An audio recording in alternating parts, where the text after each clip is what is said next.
Halo semuanya, perkenalkan nama saya Sylvia Mardina Nisa dengan NPM 102240036. Dalam presentasi singkat ini, saya akan menjelaskan mengenai revolusi industri. Kita akan menelusuri sebuah perjalanan yang mengubah dunia, yaitu dari bunyi mesin uap hingga akhirnya yaitu adanya era digital. Dan yang terpenting yaitu bagaimana kita harus menyikapinya. Semua itu berawal dari revolusi industri 1.0 di Inggris pada abad ke-18. Bayangkan saja, kehidupan yang tadinya bergantung pada cangkul dan tenaga hewan tiba-tiba berubah total dengan penemuan mesin uap oleh James Watt yang berdampak sangat luar biasa bagi masyarakat, seperti mulainya muncul pabrik-pabrik yang menggantikan kerajinan rumah, sehingga membuat para petani berbondong-bondong untuk ke kota untuk bekerja.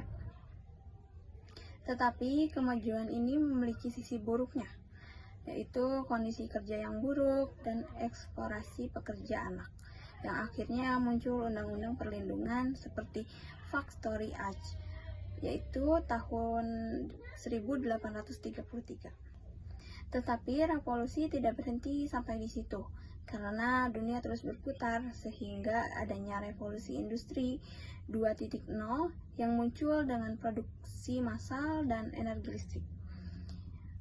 Ada pula revolusi 3.0 yang membawa otomatisasi dengan komputer dan elektronik.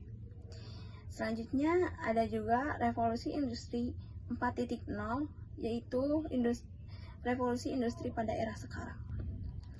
Saya akan menjelaskan bagaimana revolusi industri 4.0 ini secara singkat. Revolusi industri 4.0 adalah penyatuan dunia fisik dan dunia digital. Semuanya terhubung melalui Internet of Things. Dianalisis oleh kecerdasan buatan dan disimpan di cloud. Siklusnya dimulai dari mengumpulkan data dari dunia nyata,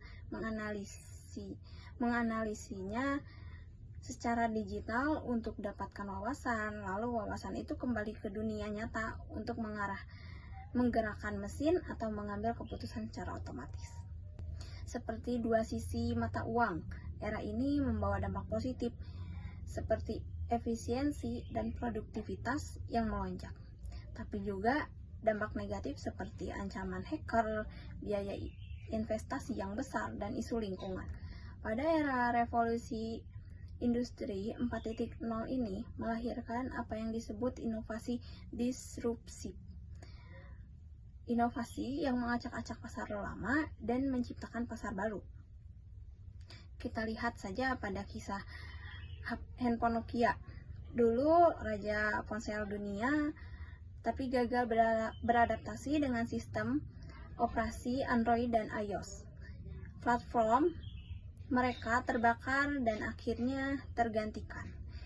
Contoh lain yaitu Blockbuster, raja rental DVD yang harus gulung tikar karena kehadiran streaming seperti Netflix. Lalu di mana posisi kita sebagai calon akuntan? Tugas kita bukan lagi sekedar menghitung di belakang meja. Di era 4.0 ini, akuntan dituntut untuk melihat teknologi. Kita harus paham big data, analitik, dan sistem informasi. Kesimpulannya yaitu revolusi industri 4.0 bukanlah ancaman, tetapi sebuah keniscayaan yang harus kita hadapi. Mari menyambutnya dengan menjadi pribadi yang pembelajar, adaptatif, dan menguasai baik ilmu akuntansi maupun kompetensi digital. Dengan begitu, kita tidak akan menjadi penonton, tetapi kita menjadi pemain yang aktif membentuk masa depan.